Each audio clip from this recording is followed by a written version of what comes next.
Bharat 180 news కి స్వాగతం. కార్గిల్ యుద్ధంలో మరణించిన వీర జవానుల మృతికి అంజలి ఘటిస్తూ కోనసీమ జిల్లా మండపేట పట్టణంలోని మున్సిపల్ కార్యాలయం నుండి బస్టాండ్ వరకు భారతీయ జనతా పార్టీ యువ మోర్చా ఆధ్వర్యంలో విద్యార్థులతో కలిసి ర్యాలీ నిర్వహించారు. ఈ సందర్భంగా నియోజకవర్గానికి చెందిన మాజీ సైనికులు గట్టి రామ్మోహన్ అనిల్లను సత్కరించారు. రాష్ట్ర బీజేపీ ఉపాధ్యక్షులు మానేపల్లి అయ్యాజీ వేమ, జిల్లా అధ్యక్షులు యాళ్ల దొరబాబు, ఉపాధ్యక్షులు కోన సత్యనారాయణ, నియోజకవర్గ కన్వీనర్ కోటిపల్లి సాయి, రాంబాబు, పాలిక రమణ, బుద్ధవరపు రాజు, రామకృష్ణారెడ్డి, నాళం ఫణికుమార్, దుర్గాప్రసాద్, రమణ తదితరులు ఈ కార్యక్రమంలో పాల్గొన్నారు.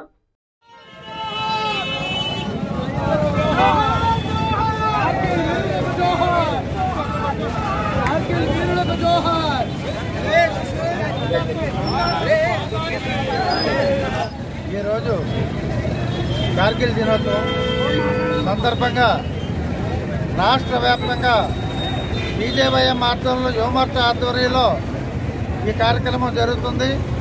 కారణం ఏంటంటే 1999లో ఈనాటికి 25 సంవత్సరాలు అయింది. అప్పటి నుంచి మన సైనికులు పాకిస్తాన్పై భారతదేశం గెలవబట్టి ఈరోజు మనం కార్గిల్ డే జరుపుకుంటున్నాం.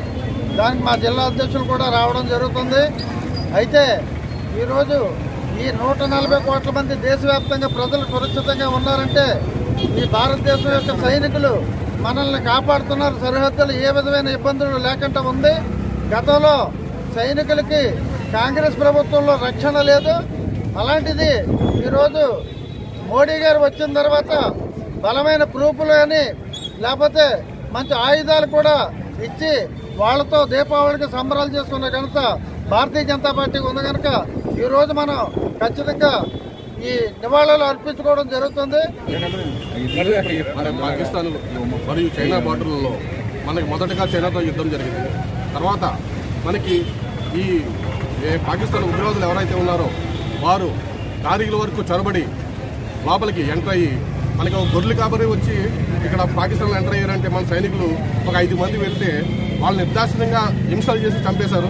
తర్వాత మన సైన్యం బలవంతంగా మనల్ని లోపలికి వస్తున్నారని తెలిసి మన అప్పటి ప్రధాన అయినటువంటి వాజ్పేయి గారు ఆయన మన వాయుదళాన్ని మొత్తం దళాన్ని పంపించి వాళ్ళని మీరు ఉగ్రవాదులు కాదు పాకిస్తాన్ వాళ్ళు ప్రేరేపించి పంపిస్తున్నారని చెప్పేసి వాళ్ళ యొక్క ఆధారాలను బట్టి తెలుసుకుని వారిని ప్రతిఘటించి వారిని తరిమి కొట్టి మనకి ఒక కార్గిల్పై మన పతాకాన్ని ఎగరవేస్తున్న ఇప్పటికీ 20 సంవత్సరాలు అవుతుంది.